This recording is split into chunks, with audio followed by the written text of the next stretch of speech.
Alright, what's up guys? My name is Zach and today I'm driving a 1992 Nissan Cedric. Up front is a 3.0 liter V6 and down below is a 4-speed automatic transmission. If you want to read more of my thoughts, head on over to carmarshal.com/overdrive where I'll be writing a complete article about the Nissan Cedric. And also don't forget to watch this video in 4K. But let's get back to that 3.0 liter V6. Well, it's a VG30, which if you guys are big fans of the channel, or if you're big fans of Nissan, you'll know that that's out of a Nissan 300ZX from the 80s. And so on this channel, I actually did review a 1987 Nissan 300ZX that had this same engine. It was turbocharged, but I've driven this engine before. There's nothing wrong with this engine. It doesn't produce the most horsepower, but for the day, it's a pretty adequate V6. It has definitely enough power to get the car moving around. Let's see here, yeah. Nothing really. The transmission didn't kick down. It's not a fast car. This is a very leisure car, and we'll get into that once we talk about the interior.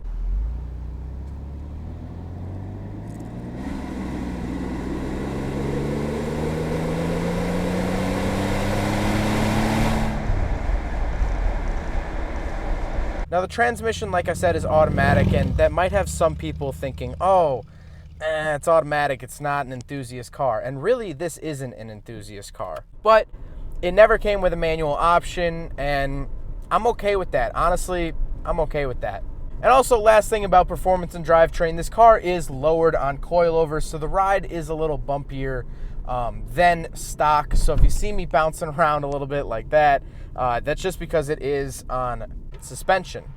So now let's talk about the interior. In front of me, I have three pretty plain gauge clusters. In the center is my speedometer, on the right is my tachometer, and on the left is my coolant, my fuel, what gear I'm in, and my warning lights.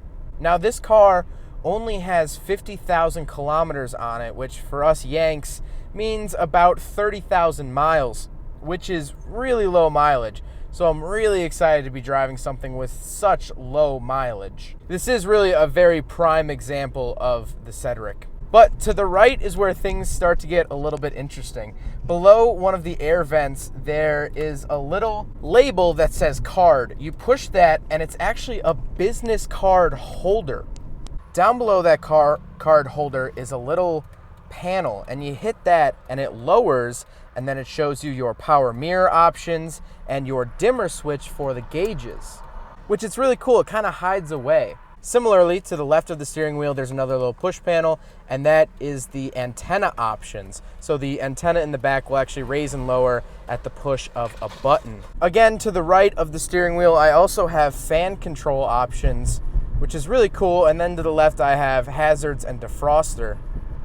In the center, I get a really, really nice looking clock, which it's an analog clock. It's not digital, which I think adds to the classiness. And then down below that, you get your heating and air conditioning controls, and then you get a radio. Down below the radio, you get a little cubby full of nothing. You get a pop-out ashtray and cigarette lighter. Then you have your shifter. Then, interestingly, I've never seen this before, there's the emergency brake release right here, and then options for the automatic transmission. So it says power, AT, which means automatic transmission, and then snow. I guess you can, in the snow, it would hold on to gears or something like that. Then you just get a little center console. Now, the biggest thing about this car is, first of all, you'll notice that, one, I'm on the right side of the car. This car was only sold in Japan. I failed to mention that at the beginning, but this car was only sold in Japan, which is super, super unique. But also, when you get into this thing, oh my God, these seats are so comfortable. They are ridiculously comfortable. It's really a very comfortable ride. And the other thing is that I'm not talking super loud right now, and that's because this thing is quiet. Not only is the engine quiet, which you heard with the exhaust, but the noise level in here is quiet. I don't have to speak up all that loud in order for you guys to hear me. I don't have to shout. You know, the last video review I did a couple days ago, was a Mitsubishi Evo 8. And that car was amazing, but once I really got into it, I was yelling. Like, I had to really raise my voice to get my point across. And in this, it's real nice and quiet and smooth. That's the whole thing about this car. This car is a luxury car. And before we talk more about that, let's talk about the back seats. All right, so now we're in the back seat of the Cedric, and oh my God, so plush. I mean, here, look at how much this stuff goes in. It's like, it honestly feels like a couch back here, and this even goes up. Let me, I'm gonna get out and adjust this front seat here. Wow, I have a little ashtray back here, super classy.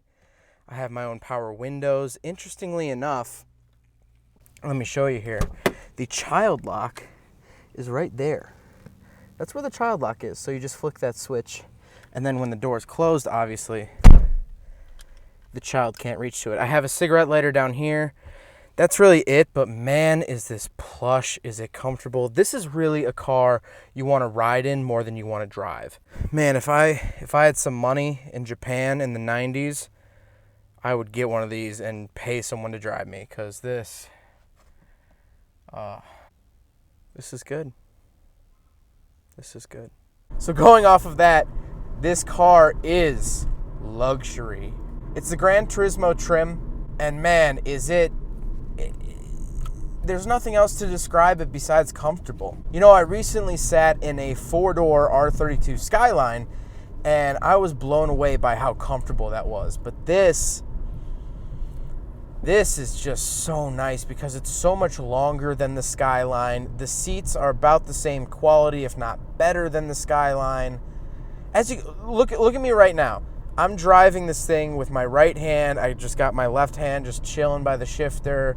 We're just cruising. And this thing is so luxurious, and really, for us Americans, because like I said, we never got a car like this, if you want a good comparison of what this car is like, it's like a top-of-the-line Lincoln Town car. You know, the unstretched limos is what I used to call them as a kid. Speaking of which, I'll try to slow down. There's no one behind me. There's one right there. Oh, and another one right there. It's like that because it's super, super comfortable, but also in Japan, they use these for taxi cabs. And the previous generation, they used as taxi cabs and police cars, which really, the Lincoln Town car, its brother, which was on the same platform, the Crown Victoria, that was used here in America as taxi cabs and cop cars. And I remember I reviewed a Crown Victoria a long time ago, but up until recently, that was probably the most comfortable car I'd ever sat in. And it's almost beaten out by this, because this thing is so comfortable. It's like a couch up here. It's almost like I'm sitting in a Lazy Boy, and there's just something to be said about that. Now, this car is also known as the Y32. If you saw in the thumbnail, you'll see that it says Y32, and that's just the chassis code given to the car from Nissan, just like, say, the R32 Skyline or, you know, an FB RX-7, you know, it's all that sort of stuff. Now, I have to give a huge shout out to the owner, Charles, for letting me do this review. This thing is spectacular. This thing, he bought this car to daily over the winter because he has a couple other projects he's working on, and he wanted something comfortable, and man, did he hit the nail on the head. This is comfortable. There's really, I know I've said it a million times, but there's no other way of describing this thing. Now, me being a 21-year-old, if someone was like, would you want this or a Skyline R32? Being a 21-year-old, I would probably take an R32 because at this point in my life, I want that adrenaline. I want that RB20 or RB26 or whatever the GTR came with. I would want that turbo. I would want, you know, that speed. I'd want the manual gearbox and all that stuff. But I know for a fact that there is going to be one point in my life, I don't know when, but there's going to be a point in my life where I switch over and I say, you know what? I'd rather not take the R32. I'd rather have a Y32. And I'm not at that point yet. But you know what? I'm kind of excited to reach that point. Because this thing, I do need this level of comfort in my life. Well, I hope you guys enjoyed the video. I hope you guys learned something about the 1992 Nissan Cedric. If you want to read more of my thoughts, head on over to carmarshall.com/overdrive. But again, hope you guys enjoyed it. Don't forget to rate the video, comment on the video, and subscribe if you really liked it. Take care, guys. There goes a sight from my soul.